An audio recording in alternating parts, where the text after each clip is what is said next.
Hey yo, what's good everyone? Welcome back to my channel.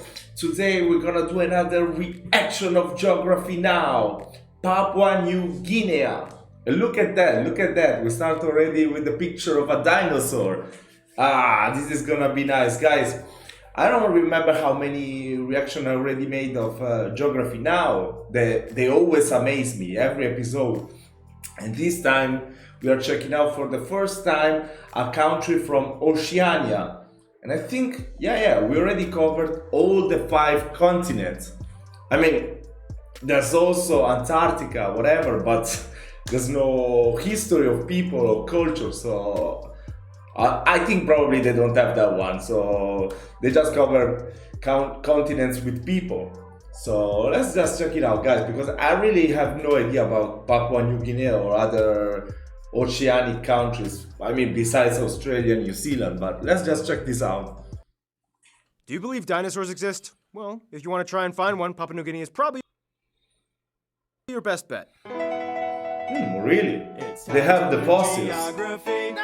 Hey everyone, I'm your host Barbs. Welcome to the land of secrets and mysteries. Much of Papua New Guinea still remains undiscovered and shrouded in colorful enigma. Everything from the people to the reported sightings of strange unknown creatures resembling dinosaurs. This place gets very fascinating very quick. And we will jump into it very quick, like right now, to the globe.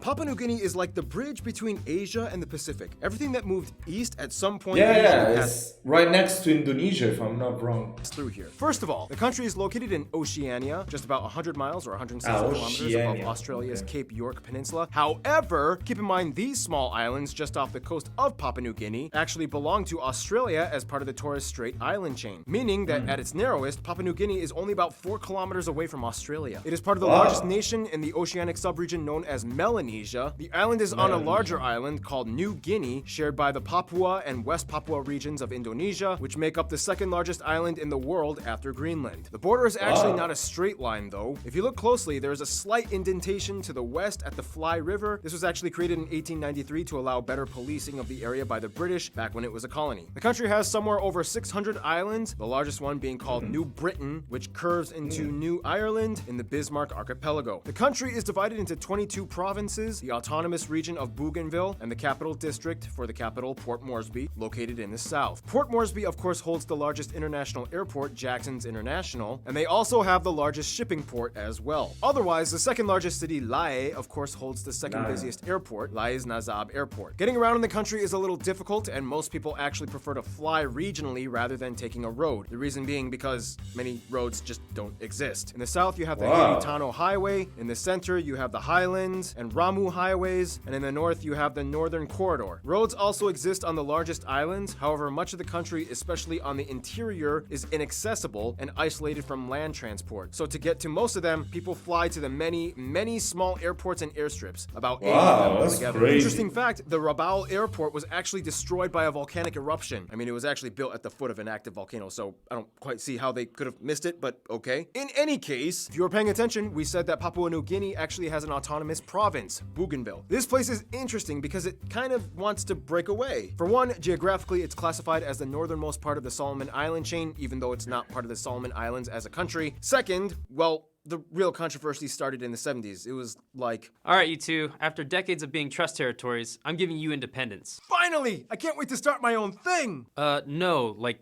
you two are the same thing. Wait, what? You're mine now. No, I'm not gonna do this. I'm gonna make my own country. I'm gonna call it the Republic of the North Solomons. Nobody's gonna recognize you guys. And then it was like, Whoa, you have like a lot of gold and copper. yes, I do. Hey, I want that gold and copper. And since you're in my country, I guess I can do that. But it's going to ruin my environment, and you aren't going to share the wealth. Yeah, eventually the war ended after 10 years, which led to a peace agreement facilitated by New Zealand, which led to autonomy and the promise of a referendum for independence in October of 2019. So shortly after this video is up. So let me know down in the comments if they have the autonomy now.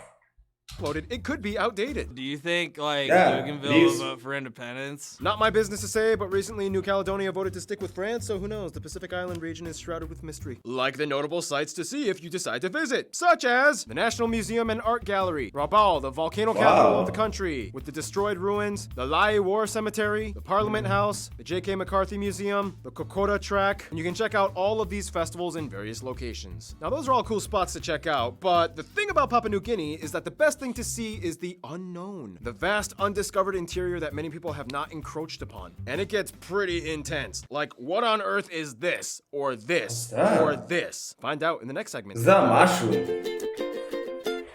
Wow, that's Those so are all interesting. birds. The black bird of paradise, the western parotia, and the black sicklebill. Yeah, they have crazy birds here. We'll explain in a bit. But first, the land. Papua New Guinea sits right below the equator, which means on average they have a warm tropical climate situated between 3 seas, the Bismarck, the Solomon Sea, and the Coral Sea. These seas are beautiful, but hidden underneath is a complete tectonic mess. Papua New Guinea is part of the larger Ring of Fire and smashed right at the convergence of the Pacific and Australasian plates. This creates an underlying network of fissures, trenches, and fault lines that make the country incredibly susceptible to earthquakes and volcanic activity. The country has hundreds of volcanoes, 67 of which are listed as active today. New Britain alone hosting the most out of any other area of the country at 21. The most recent major 21 in one in island. 2018 on the island of Kadovar. The Ramu-Markham fault line cuts right through the north part of the country, and this in return is part of what makes the Bismarck mountain chain the largest and longest in the country. Here you can find the tallest peak, Mount Willem, which depending on which continent you place the country is the tallest peak of Oceania and is one of the few places where you can find snow on a peak close to the equator. From these mountains flow the 2 longest rivers, the Sepik in the north and the Fly River, which makes that weird border thing. Next to the Fly River is the largest lake, Lake Murray, which is basically an engorged tree-shaped estuary that locals have claimed has some kind of dinosaur-looking creature living by it, which is undocumented or proven. The country is about 70% forested, and most of it is heavily concentrated in the west. Well, why is it still unapproved? I mean, I think you spot something like that, there will be so many,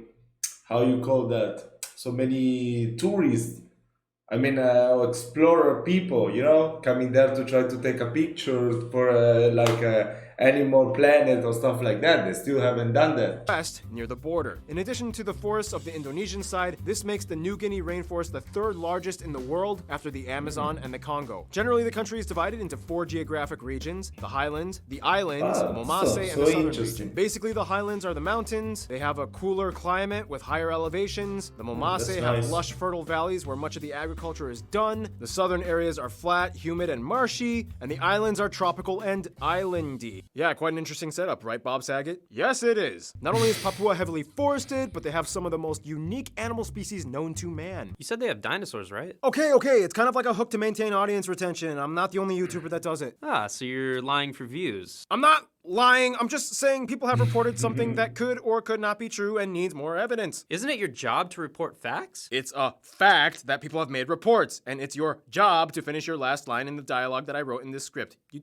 did a good job. Good job, Ryan. Thanks. Anywho, like Australia, Papua New Guinea is riddled with marsupials and monotremes like the tree kangaroo, the echidna, crash bandicoots, and the bronze marsupials and monotremes like the tree kangaroo. Oh my god. The echidna, crash bandicoots, Crash and the bronze bandicoots. quoll. If Papua New Guinea was highlighted by an animal type, though, it would have to be birds, and specifically the birds of paradise. Wow. And what are birds of paradise? Well, this is usually the part where I take my triple shot espresso break and then Noah comes in, but Noah's not here. He's visiting his family in Iowa for vacation, so instead, I got the next best thing. The guy who introduced me to Noah at his wedding, Caleb. I quit my job so I could film the geography in Hargeisa. Yes, you did. I kind of ruined your life a little bit. If anyone needs an amazing cinematographer, hire Caleb. Until then, this can be your side gig. And by the way, we shot this out of sequence, so your shirt is about to change in 3, 2. Over 40 species of the lavish, extremely colorful bird of paradise species are known to exist, and all have been documented here. Known for their aesthetic dimorphism, in which males display extreme plumage, tails, tufts, and wattles, usually used in an array of fascinating and alien-like mating rituals. The nation is rich in minerals. Mineral extraction, as well as a small petroleum industry, makes up about a quarter of their GDP. Resource-wise, about 85% of the population lives off some kind of semi-subsistence farming and forestry, which makes makes up about another quarter of their GDP. Common staples include crops like taro, sweet potatoes, yams, and nice, national taro. favorite, sago, which is the spongy center of various palm stems scraped out and made the in various hell is forms that? like paste, pancakes, and rolled starch balls. Which brings us to food! As mentioned, most dishes will probably contain a staple root starch and meat, usually pork or fish, the two most common proteins. Some dishes that you guys, the Papua New Guinean geography suggested we mention include things like nangu, chicken pat, sak-sak dumplings, kava, and the national dish, mumu. Alright, it was fun being Noah for a day, but now I have to go back to being the camera guy. What do I do now? Just say something about demographics? Just stand there for like 2 seconds. Don't move. Why? Oh, we forgot to do a cheesy special effect. Thank you, Caleb. Now back into the box. Now, one thing you have to understand is that only about 20% of the nation is urban. Many have never even contacted outsiders or seen a non-Papuan person. Breaking up the people groups of Papua New Guinea is incredibly difficult because most sources don't give specific percentages. I literally had to go to a website called the Joshua Project that listed the individual ethnic groups with estimated population numbers, and I had to do the math myself on this one. So if my calculations are correct, the country has a little under 9 million people and is the most linguistically diverse nation with over 850 languages and ethnic groups. The vast majority of the country, at somewhere around 97%, are classified under the broader Papuan Melanesian Islander ethnic group, and within this 97%, the largest groups are detribalized peoples, mostly urban dwellers that have either distanced themselves from traditional tribal labels or have mixed tribal heritage at around 12.2%. Otherwise, the Enga and Akali are the largest group at about 3.4%, the Melpa at about 2.5%, the various Chimpu peoples together make up about 2.3%, and the Huli make up about 2.1%. The remainder of the Papuan Melanesians are a myriad of nearly 850 ethno-linguistic people groups and clans ranging from less than 100 members to over 100,000 each. After that, non-Melanesian islanders like Micronesians and Polynesians make up about another 2%, whereas others like whites and Asians finish it off at about 1%. They use the kina as their currency, which was actually named after the kina shell, which they literally used as a national currency in the 1930s. They use the Type I plug outlet and they drive on the left side of the road. Now, as mentioned, the majority of people in Papua New Guinea, although culturally diverse, fall under the broader general Melanesian classification in terms of ethnicity. Melanesians are a vibrant islander people group known for their distinct customs and even physical features. Many of them, for example, some of the people in the Tolai tribe, actually carry the TYRP1 gene that gives them natural blonde hair. This makes Melanesians the only people group outside of European heritage that grow naturally. Wow, that's crazy. Wow. Natural blonde hair. Wow. My God, you never stop learning new stuff with geography now. It's crazy. Blonde hair. Essentially, these Melanesian people played an important role as like the originators of everything islander in the Pacific. Most Micronesians, Polynesians, and general Austronesians all have some kind of connection to the island of New Guinea, whether it's through ancestry or passing through. It was the launch pad that kind of kicked everything off. In any case, Papua New Guinea in itself has so many people groups that don't even speak the same language. So how they like communicate and stuff? Great question, Keith. The country has 3 official languages: English, Tok Pisin, and Hirimotu. The one that most people use is Tok Pisin, derived from the words talk and pigeon, as it is an English Creole language. It's really interesting because if you're an English speaker, just reading or hearing it, you might kind of pick it up. Actually, you know what? Here are some of you guys the Papuan geography peeps explaining. Hi, my name is Kenny. Tok Pisin is an English-based Creole. If I would say, hey, bata, you go away. So you can hear some of the English words. For example, I said bata, which is a short form of brata, meaning brother or dude, and you, same as the you in English, and go, and where. One phrase that I know is minosave, meaning I don't know. One name belong you, meaning what's your name. Sounds similar to English, but it's not really English at all. Thank you. Now, for culture, keeping it old school is definitely an understatement for Papua New Guinea. You might even see people wearing like traditional grass skirts and stuff at the airport. Because there are over 800 ethno-linguistic people groups in Papua New Guinea, it would take way too long to talk about all of them, but some generally well-known tribes and traditions can be highlighted, which will be explained by Random Hannah. Without a doubt, Papua New Guinea can be considered one of the most colorfully traditional nations on Earth. And since there are so many tribes, I think that I need some help. Let's bring in Ian! The Huli tribe of the Highlands is probably the most well-known tourist interacting tribe. They are used to foreigners visiting them as they put on their colorful body paint and headdresses. The Asaro tribe in the Eastern Highlands is also very interactive. Who's that? It looks like aliens. Wow. Tourists, known for having the Mudmen war dance that uses ashen body paint and sculpted Oh monster my god, masks traditionally used to scare. imagine traveling there and you wake yourself up in your hotel room and you see these people there. Oh my god. Or you're out there taking, I don't know, going for an adventure, you fall asleep. I don't know, I would freak out. Scare off enemies. The Korowai and Konbai tribes are known for living in tree houses, sometimes as high as Wow. 140 feet or 43 Oh my meters. god, that's look. The Bai Ning doesn't look people are safe famous at for their all. fire dance, jumping over flames and walking on coals while wearing huge bird-imitating masks and flammable Wow. grass skirts to the beat of kundu drums. The Bilbil people are known for making very elaborate red clay pots. And the women of the Oro tribe are known to have maze-like face tattoos. The Abalam tribe have wide, circular-shaped masks resembling owls and yams. Many tribes, like the Anga, practice a form of mummification on their dead, done through a smoke-curing my process. And then the God. bodies are left outside on display for the village. Remember the Toraja people from the Indonesia episode? Yeah, it's like that, even though they're like 1,500 miles away. The people of the Trobriand Islands have created their own version of cricket that fuses a performance known as the octopus dance. The Min people groups have a Damn, very their interesting feet. caste system based on beliefs that have parallels to the Vedic system in ancient Hinduism. Some Bougainville Islanders use bamboo pan flutes and wear huge bulbous headdresses as depicted on their flag. Ian, you are no longer needed. Thank you so much for your help. Get back in your box. Woo! And now Wow, they got. Oh my god, they got really good fantasy, huh? They got really good fantasy, these Papuan tribes. So let me know down in the comments if anyone know this. But do they?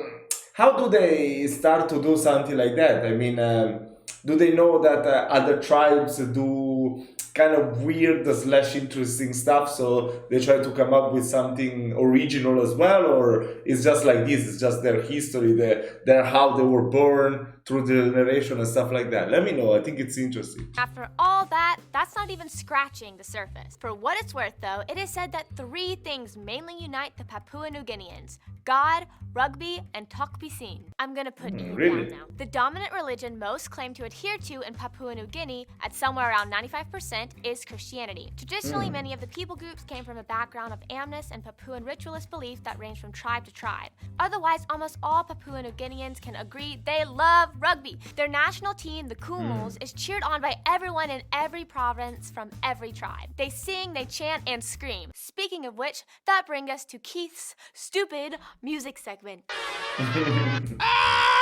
For the longest time, Papua New Guinea's traditional music genres were wildly unheard of. Only recently, in the early 1990s, did this dude, that guy, record and release an album highlighting tribal chants. One instrument that is quite universal and intertribal throughout much of the country is the kundu drum. It is used at a variety of performances, celebrations, and rituals. Over time, much outside influence made its way into Papua New Guinea eventually. Soldiers in World War II introduced the ukulele and the guitar in the 1960s. Rock came in the 70s, like you had some reggae. And that's pretty much all I got. That's right. Thank you, Keith. Finally, Papua New Guinea was kind of tossed around a lot throughout its history. It was kind of like, Mine! Northern part mine. Southern part mine. No, northern part mine. Mine. Yours to manage, but ultimately still mine. All of mine. Australia's. Northern part mine. No. Oh, mine. no, everybody just shut up. I'm free. Can I leave you? No, you're mine. And that's basically the history of the nation. I mean, if you don't include the first wave of migrants from the Sunda and Sahul areas from 50,000 years ago and the second wave 2,500 years ago, I guess that means all we have to do now is mention the famous people. Some notable people from Papua New Guinea, or born in Papua New Guinea, or of Papua New Guinean descent, that you guys, the Papua New Guinean geography people, suggested we mention include people like Michael Somare, these rugby players, Amy and George Shepard, Sir Kiki Geno, Dika Tua, Toya Wisil, George Talek, William Takaku, Sir Makere Moralta, and Archie Thompson. So yeah, Papua New Guinea has a lot of backstory, a lot of lush flora and fauna, a lot of different ethno-linguistic people groups, and as we will find out, a lot of diplomatic interaction. Moving on. As mentioned, Papua New Guinea is kind of like the hub and link between Asia and Oceania, and things get interesting when you connect the dots. For one, as a Commonwealth country, they have always had ties to other former British colonial states in the area. For example, New Zealand helped facilitate the drama in the past, and many Papua New Guinean locals move and work in New Zealand. Japan actually did quite a bit of development in World War II, especially in the Sepik area, and today they help fund schools and infrastructure. Many tourists come in and see the sites of their fallen ancestors. The first prime minister actually spoke Japanese as well. China has a love-hate relationship. Chinese merchants have been working on the island since before European colonialism. Although a sizable portion of modern business is done with the Chinese, locals have... Yeah, we still have to see a country that doesn't have love/hate with China.